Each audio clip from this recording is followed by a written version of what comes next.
If you had gone to my bookie, Brian, and bet that I fast forwarded part of this, you would have been correct. But I'll tell you what and why when we get there. So I would have lost money because I actually, when thinking about it beforehand, said to myself, I think he probably watched the match. I was wrong. Well, I tried. And I gave it all I had. Here's the thing. AEW title match, I Quit match, Moxley against Eddie Kingston. We've talked about liking Eddie Kingston. I believe Eddie Kingston. He looks real. He talks real. He seems nuts. He looks like shit physically. And that works for him because he looks like a goddamn mechanic that would go nuts and fucking bash you in the head with a wrench outside of fucking Bayonne, New Jersey, right? So I can buy that. And he has passion and emotion in what he does, and he's loud, and he cuts the promo. Moxley is a great promo. We've talked about it. He looks better physically than Eddie Kingston. We always just have a problem because he always has outlaw indie style matches that just aren't good.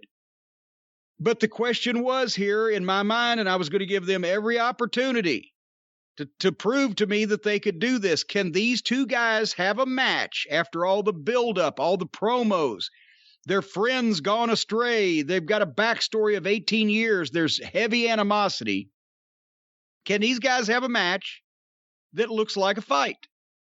And I determined that I would sit back and watch this and see if they could do that. Because we've proven it can be done. Walter and Ilya just did that. One of the greatest matches, greatest displays of the art of worked combat that I've ever seen in any era. And it was a legitimate, realistic-looking fight. Right?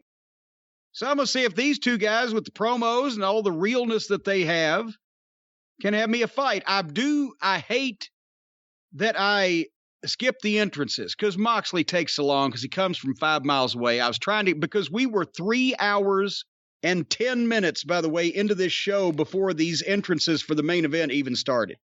And that was from the start of the pay-per-view. I heard they did a pregame show that I did not watch. So we're easily over 4 hours into those people sitting there in that building. So I zipped through the entrances, and I guess now that the announcer said Eddie Kingston wore a Tracy Smothers shirt.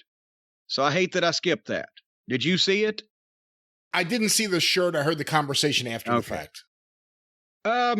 Before the match starts, I'll say I don't like Eddie Kingston's ring gear. Why is it so clean and spotless and bright and baggy? He doesn't look like a crazy mechanic that would bash you in the head with a wrench outside of Bayonne, New Jersey. He looks too clean and too bright and too baggy. But immediately, I was going to give Moxley all the opportunity in the world, and he has to be the one leading this because he's the veteran, he's the big name. If they could pull this off, and immediately, instead of having a grudge fight between guys that hate each other, they start doing the stupid strong style wrestling bullshit. You chop me, I'll chop you. You slap me, I'll slap you. Can anybody watch Walter and Ilya to see the difference? They weren't standing there letting each guy do what they wanted to do. They were having a fight at the time. Does that, you can see it, Brian, right? Yeah. I love that match. But I'm not just saying it was great, but I'm saying that other guys can watch and see what to do. They don't have to stand there and let each other hit them. And then after they did that for a while, Moxley had to do a dive. And then they got to go to the floor and they got to bounce off the chairs and the guardrails. The same things he always does. Then they go further into the arena and take some bumps on concrete. And the referee's out there doesn't even have a microphone when he's asking if they quit. Never did use a microphone. At one point, Excrement was meandering on about a story about his outlaw days when he took a road trip to Detroit with these people that they're talking about. So everybody would know that he was once a wrestler, because otherwise people are like, who the fuck is this guy? They went so long without using the ring that the announcers got to have a nice long conversation about Tracy Smothers, because nothing was fucking happening. Somebody was trying to set up chairs into a shop class project, I think, at that point.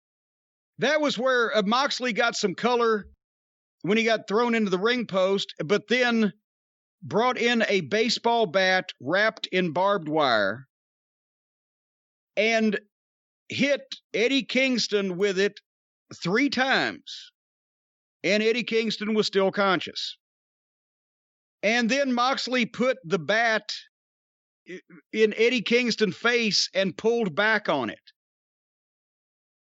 Why? You idiot. You've got a fucking ball bat in your hand. Already, if you hit the motherfucker 3 times and he's still not down, you might want to run. But why would you then put the bat in front of his face and push the barbed wire into his face? Just hit him in the head with the fucking bat. God damn it, you blithering simpletons.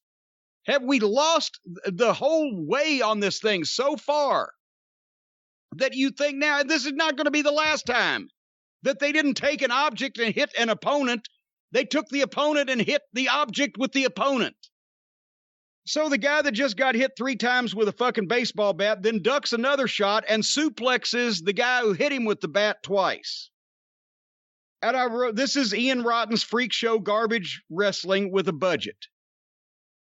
And then that's when Kingston set the bat down on the mat and grabbed Moxley and tossed him down onto the bat. Moxley didn't even know how to take the bump. This match at this point was everything that was wrong with wrestling before the gymnasts and the cosplayers took over and made it silly too. Didn't used to be silly. The garbage deathmatch stuff was just stupid and distasteful. And nobody wants to see that kind of shit except this freak show clientele they've got. At least it wasn't silly. Now they've made everything silly too. So now they're doing the garbage deathmatch in the main event while they've done silly the rest of the undercard. Kingston wraps the wire around his fist and kept punching Moxley with it.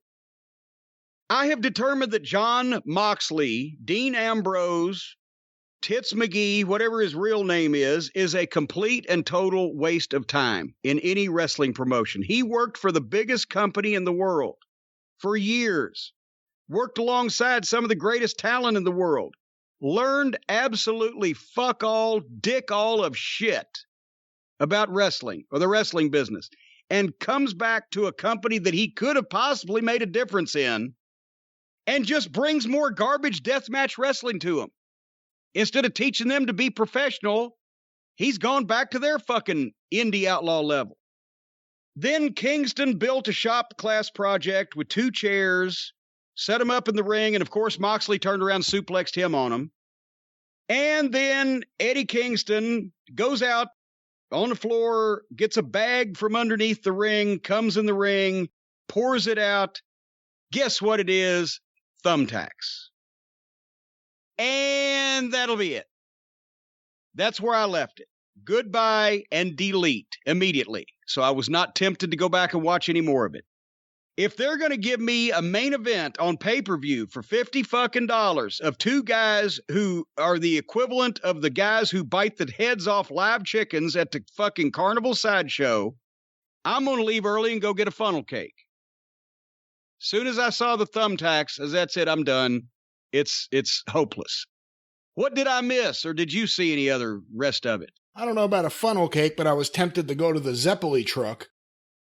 I watched it. I hated it. I've said it before. I'm going to keep saying it because it keeps coming true. I hate Moxley in the ring. Eddie Kingston, I think, is one of the best promos in the business.